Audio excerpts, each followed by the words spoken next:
The Legend of Bennyhenge has been a conundrum for many visitors for years. The lucky have found it, many have tried, some have died. In this episode, we will talk about the legend, follow the leads and hints, and locate Bennyhenge. And that episode starts right now.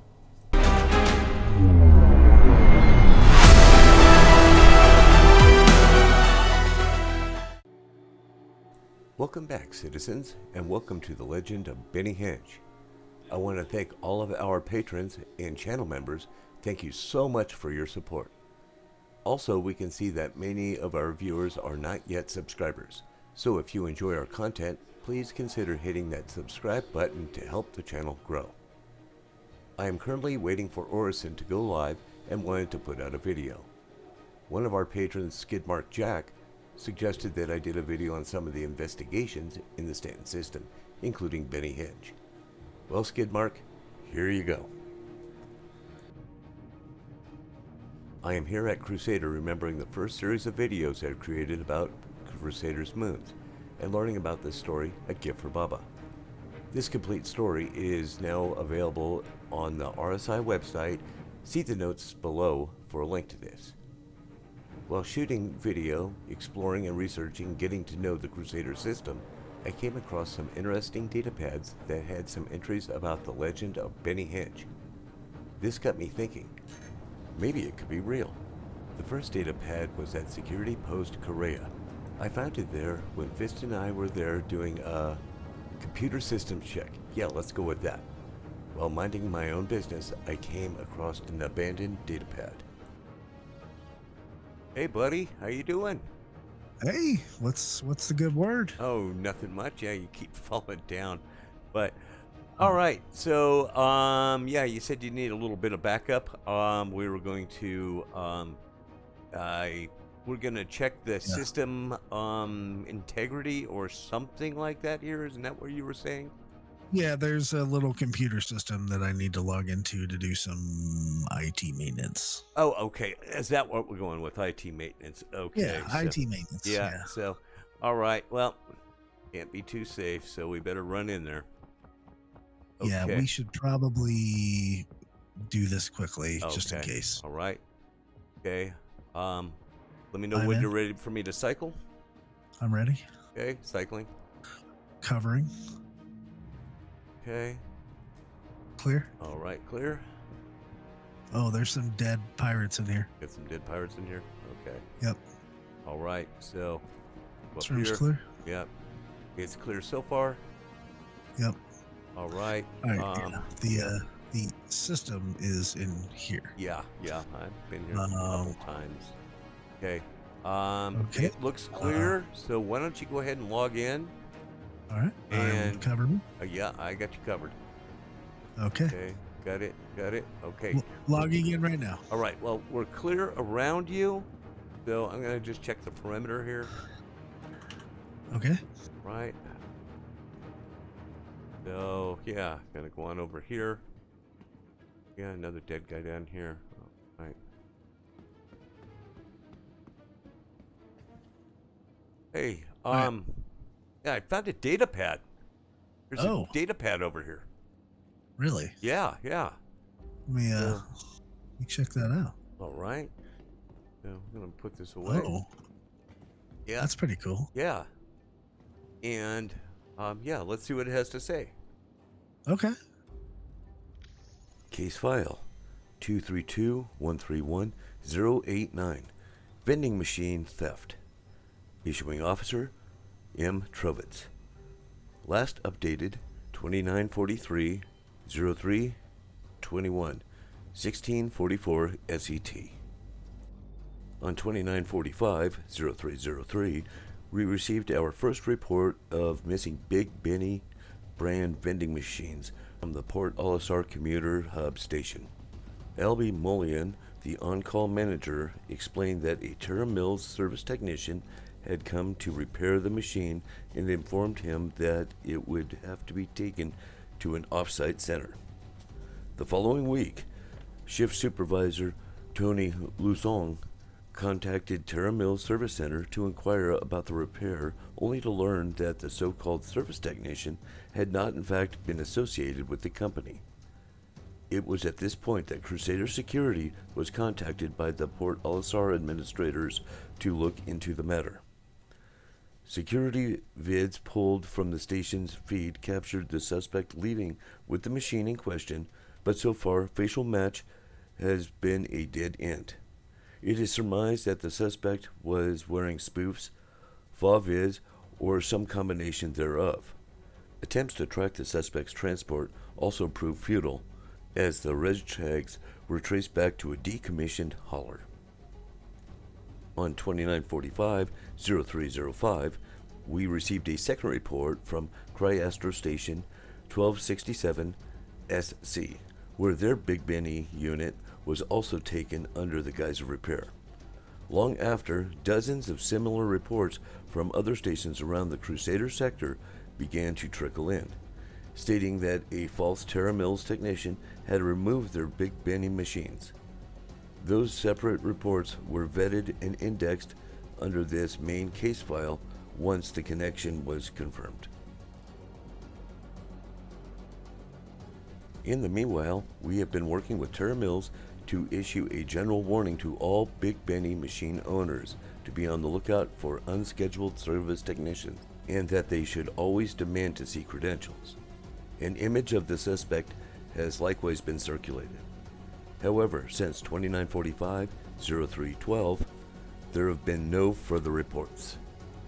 In an attempt to track down the culprit, we have notified scrapyards and second-hand sellers to alert us if someone tries to offer a Big Benny's unit for sale. We have also asked Terra Mills with tracing unusual refill orders, surmising that the stolen machines may eventually require more cacho to be stocked. Edit 2945-0321. We did have a possible hit on the VSS we put on the suspect's transport, but reached a dead end after we lost the trail near Grim Hex. We currently don't have the resources to investigate directly, but I have put in a request for a CI to follow up. Well, you heard that. Look, that sounds like fun. What do you think? Check it out? Let's check it out. Okay. Let me log off. Okay. Here real quick. I just fixed the system. Okay. All right. Oh, it even says logging out. Okay. Yeah. There you go. And you're not okay. All right. Yeah. We're good. Okay. All right. We're good. Yeah. Yeah. Didn't you have that date tonight though? Yeah. Oh yeah. I got that girl from the weapons store over at PO. Oh, right on. Right on. I knew you like her. I was gonna take her. Yeah, I was gonna take her to Wally's bar over at Microtech. I was gonna show her my MSR. If, yeah. You know what I mean. I know what you mean. I know what you mean. Yeah. Yeah. So, running the stars. Hey, I'm gonna check that out. I'm gonna head over to Grim Hex, and I've heard the Legend of Bennyhenge, so you know what? I'm gonna go check it out and see if I can't find it. A little treasure hunting. So, all right. Yeah. Enjoy that. All right. Well, hey, enjoy showing off your MSR. Yeah. Be safe out there, Grim Hex. A lot of unsavory characters. Yeah. I know a couple people there, so yeah, I'll be good. Hey, you take care of yourself too, okay? You as well. Thanks for having my back here. Hey, no problem. Always do that for my buddy.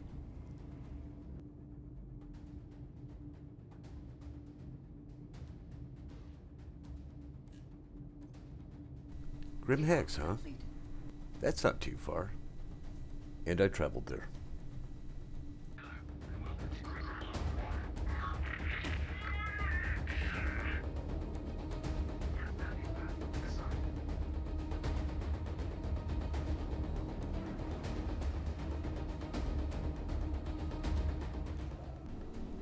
After landing and storing my ship, I spent most of the day looking around, finding nothing.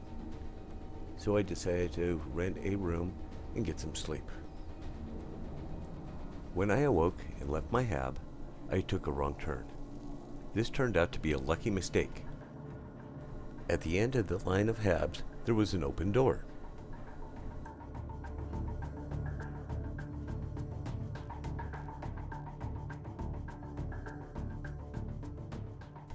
Inside the small room, there was interesting artwork on the walls, ceiling, and floor.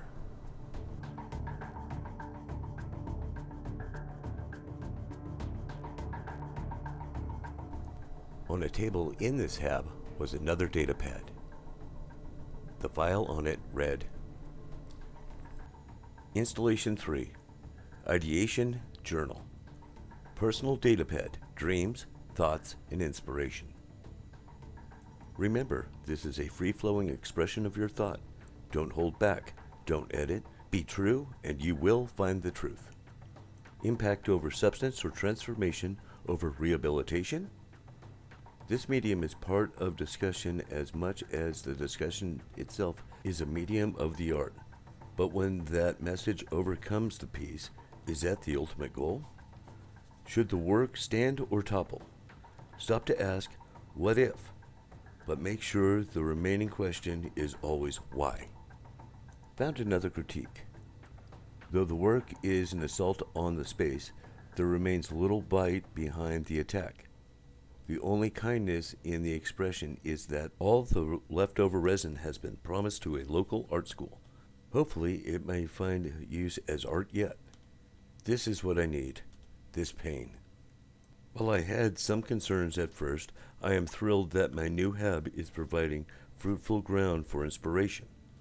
Leaving the comfortable familiar behind and embracing the chaos of grim hacks has been so cathartic. I have begun to count losing all my credits as a blessing. You see, these other artists who make it, Donara with his looms lapping up the critics' praise, or Tamsa and her painted ships, their embracing of commercialization of the art is the very position that is destroying our souls. To expose how deep this commoditization of humanity would be a true work of inspiration. I watched an ambush today outside the base. It was thrilling and terrifying at the same time, but it was the aftermath that struck me the most. The silence after the predators had flown away, stripping the cargo of their prey. I found myself transfixed by the drifting hulk of the wreck, the twisted shapes losing all function and becoming pure form. Definitely a motif to be explored further. I met a woman today who goes by the name of Three Toe. She told me that if she was to die, she would want to be floated above the asteroids by the Big Sister. She explained how her mother used to read A Gift for Baba to her growing up, and she always related to the character. It amazes me the impact of these stories of our youth can shape our very being. What replaces them as we grow older? The stories stop, but the need persists.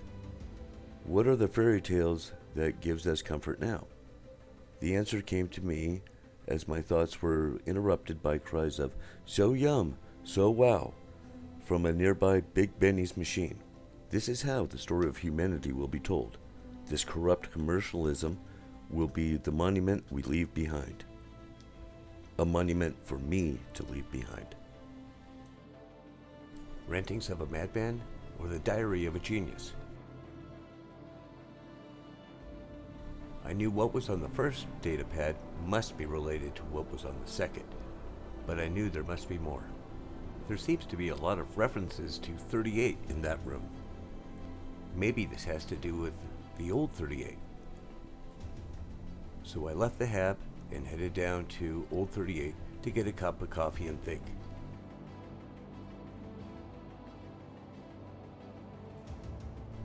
This is when I found the third datapad. It was left on a table and had a file open that read, Crusader, Above and Beyond, Crusader Visitor Information Center. Millions of people from around the Empire come to visit Crusader every year. From stunning vistas planetside to a bevy of unique and memorable locations in the surrounding environs. There's plenty of reasons why Crusader is considered by many to be above and beyond. What better way to explore the grand expanses of the Crusader than by riding aboard a Genesis Starliner that was built planetside by Crusader Industries? These luxurious cruise ships offer tours of not only the gorgeous upper atmosphere of Crusader proper, but offer a myriad of options and destinations. Why not start with the sunset tour to see a Genesis being built right before your very eyes in the beautiful latticework of Crusader Industries' expensive shipyards. From there, you can cruise along to the lower atmosphere to experience the colorful cacophony of one of our famous light storms, or head out into orbit to visit the beautiful icy moon of Jawa, named after the oldest sibling in the children's favorite fairy tale, A Gift for Baba. A visit to this frozen landscape will surely have all the makings of a tale of your own. For information on tickets and timetables, or to learn more about places to see and visit during your stay, please contact the Crusader Visitor Information Center. Of course, it was right there in front of me all the time. Jawa is the oldest sister, and it is in an asteroid field. That is where Bennyhenge must be. I talked to a few people and learned that I need to fly through Jawa's asteroid belt until I encounter flashing beacons.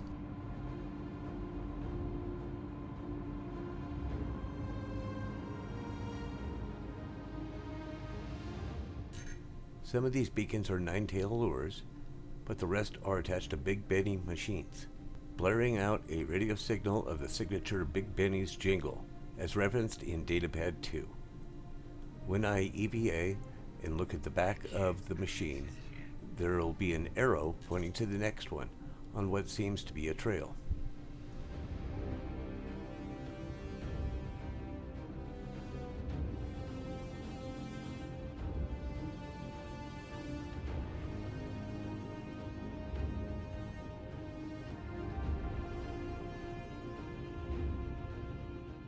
To my surprise and excitement, the trail brings me to Bennyhenge, a gravity-enabled asteroid with a formation of Big Benny's vending machines laid out on top in a symbolic circular pattern. It is real.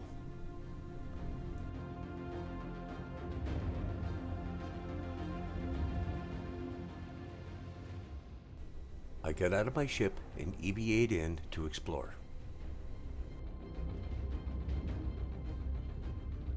What precision these were placed in.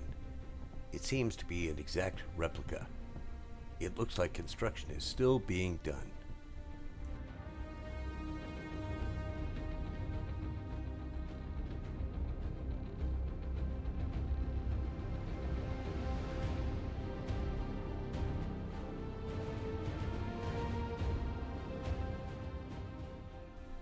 Wait, what is this? Oh no. Who is this?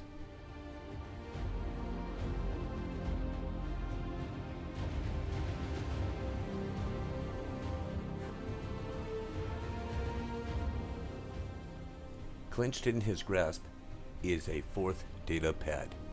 It read, "The Grand Unveiling. Musings on my discovery." The project is nearly finished. It's been a hard installation, but the wonderful fatigue on my body is the most alive I've felt in months. It took me nearly all day, but I think I have figured out how to fix the machine I have been having trouble balancing. Once I get that done, only 2 more to go. Nothing like overcoming challenges to reinvigorate the soul. I can feel in every essence of my being just how important this work will be. The question remains, though, what is the best way to reveal this unprecedented work to humanity? Do I stay silent and allow the naturally curious to be the chosen few? Or do I anonymously message an art critic or two to help them along the way? It's almost tempting to stay here and await their arrival just to see what their reaction will be.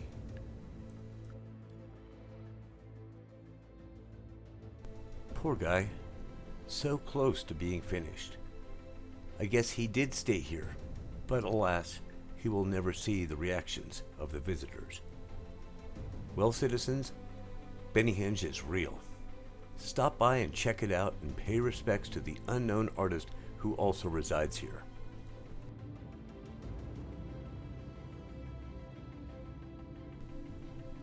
Well, that's the Legend of Bennyhenge. Thank you to all of our patrons and channel members. Thank you so much for your support. If you enjoy our content, please consider hitting that subscribe button to help the channel grow. Thank you for watching. See you in the verse, and happy mining.